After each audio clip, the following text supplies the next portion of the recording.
पवित्र धरा पे आज इस कार्यक्रम का लाडली विधानसभा में आगाज हो रहा है। इस कार्यक्रम में मंच पे उपस्थित थे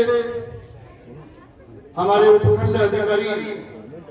सुप्रिया जी कालेर, हमारे जिले के जिलाध्यक्ष भारतीय जनता पार्टी के गजेंद्र सिंह जी, हमारे लाडली विधानसभा से प्रत्याशी रहे भारतीय जनता पार्टी के श्रीमान करणी सिंह जी, हमारी पंचायत समिति के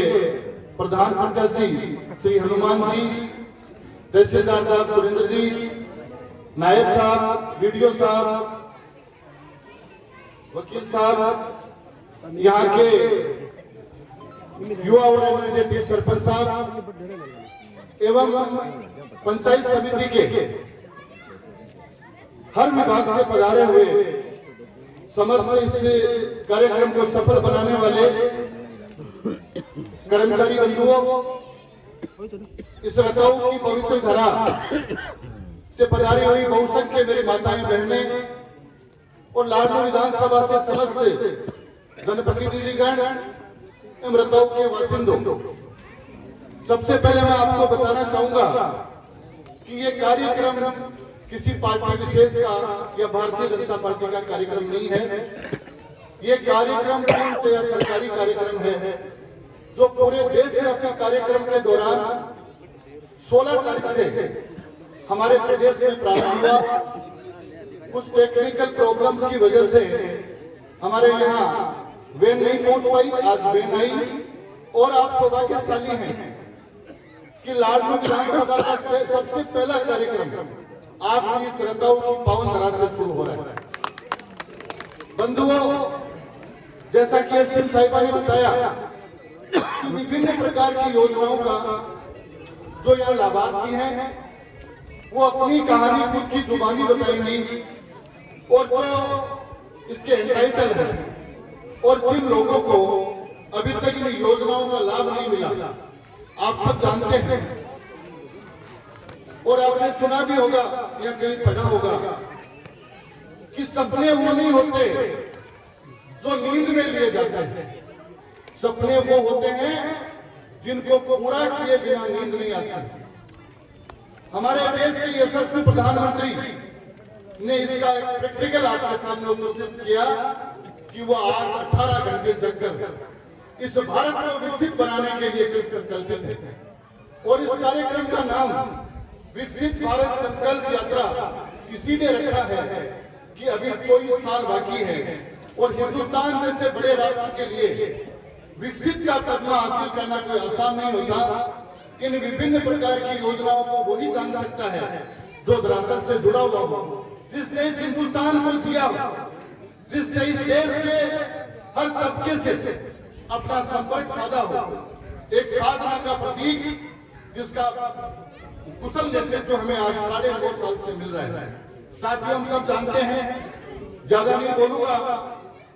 लेकिन यात्रा का सह संयोजक होने के नाते मुझे सबसे पहले बोलने का अवसर दिया तो उसका थोड़ा सा लाभ उठा लेता हूं। आप सब जानते हैं कि इन 9.5 सालों से पहले भी हमारे यहाँ सरकारें रही और जिन जिन सरकारों के अंदर जो जो प्रधानमंत्री या जिन जिन लोगों का हमें नेतृत्व रहा, इस भारत भूमि के विकास के लिए हर एक व्यक्ति का अपना योगदान रहा है। उन सब के योगदान को हम नहीं भुला सकते, लेकिन बहुत सारी ऐसी चीजें हैं। हमारा देश विकसित और विश्व गुरु हुआ करता था और किन परिस्थितियों में इस काल के कपाट में तरह तरह के वातावरण बने, लोग आए, विदेशी आक्रांता आए और इस भारतीय संस्कृति समृद्धशाली राष्ट्र को जिस प्रकार से दूषित किया और आज के 70 साल पहले 1947 में हम इस पराधीनता से मुक्त हुए। प्रत्येक सरकार ने, प्रत्येक नेता ने और जिन जिन को जहां जहां मौका मिला इस राष्ट्र को परम वैभव दिलाने के लिए अपना अपना प्रयास किया। इसी कड़ी के अंदर आप देख रहे हो कि बहुत सारे विकास हुए। आपने देखा होगा, हम सब 70-100 साल के अंदर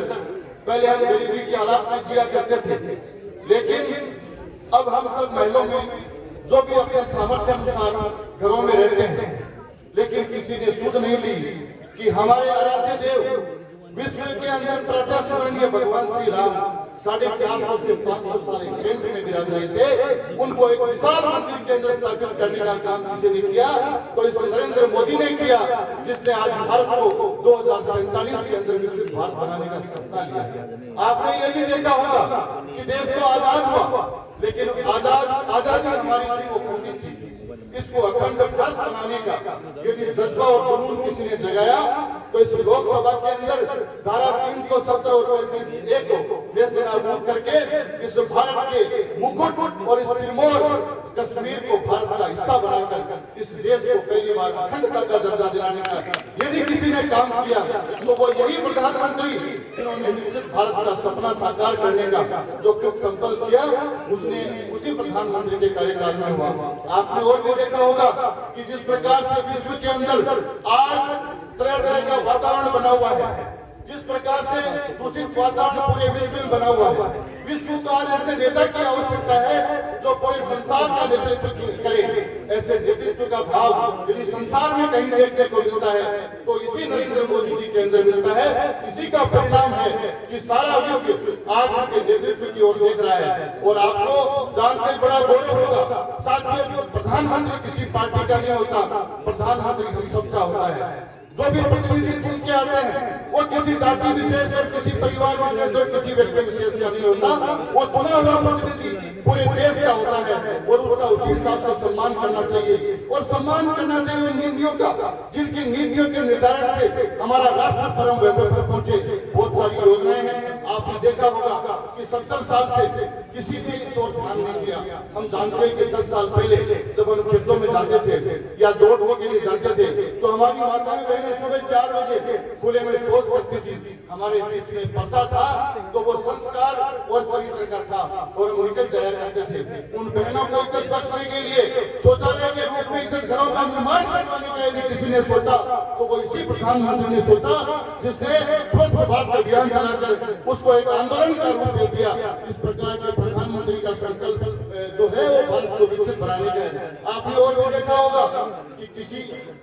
दाई गांव में एक बहन जब थोड़ी सी वयस होती थी, मैंने देखा मेरे गांव के अंदर हैंडपंप चला के और वो बच्चियां पानी भर के घरों में जाती थी। इस बंदे ने सोचा कि क्यों न हर घर को जल दिया जाए। इस जल देने की प्रक्रिया के अंदर भारत के अंदर जल शक्ति मंत्रालय का निर्माण किया और पूरे देश के अंदर हर घर में टोटी लगाने का जो संकल्प किया, उसी का परिणाम है कि आज हमारे घरों में टोटियां चल रही है। और जो कुछ नहीं चल रही है इसकी लेट गति का जो कारण है तो कुछ तो कारण रहा होगा। ये गाड़ी इतनी लेट क्यों चली, हो सकता है इसमें इंजन की कमी रही होगी। आज डबल इंजन की सरकार बनाने का काम है जिसके नेतृत्व में राजस्थान के अंदर एक सरकार बनी और उसी सरकार के एक नए मुख्यमंत्री जिसका फोटो आप देख रहे हो, इस सरकारी कार्यक्रम होने के नाते मैं इनका नाम दे रहा हूँ कि इनका सपना भारत को विकसित करवाने का है। इस सपने के अंदर आप इसको सीढ़ी तक पहुंचाने के लिए प्रत्येक व्यक्ति अपना काम करे, तब यह सपना पूरा होगा। इसी सपने को साकार करने के लिए यह अभियान पूरे राजस्थान भर में चलाया जा रहा है। इसको साकार करने में मैं आपसे आशा करता हूं कि प्रत्येक व्यक्ति अपना कंट्रीब्यूशन देंगे और सपने को साकार करने की अपनी भूमिका निभाएंगे। जय हिंद, जय भारत।